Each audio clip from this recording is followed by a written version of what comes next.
V180's word for today. Helping you live different every day. Take captive every thought to make it obedient to Christ, as seen in 2 Corinthians 10 verse 5. Setting prayer traps.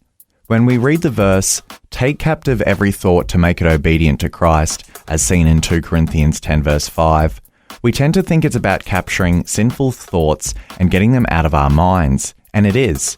But it's also about capturing creative thoughts and keeping them in our minds. The scripture also means stewarding every word, every thought, every impression, and every revelation inspired by God's Spirit. A pastor writes, the Aramaic word for prayer means to set a trap. We often think of prayer as nothing more than words spoken to God, but maybe it's more than that. Prayer is also when God speaks to us through dreams and desires and promptings and impressions and ideas.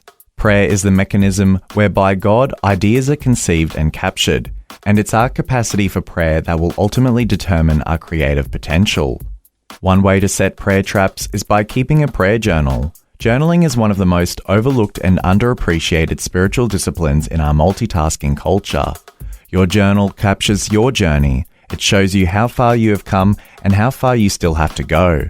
It reminds you of God's grace when you stumbled and His faithfulness that brought you back to the right road after you've taken the wrong one.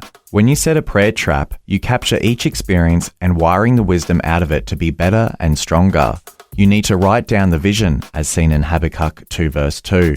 Some of us do this digitally and others with pen and paper. What matters is that you are recording what God is doing in your head, in your heart, and in your life. The word for today, as featured in V180 magazine. Subscribe today at v180.org.au. V180. V180.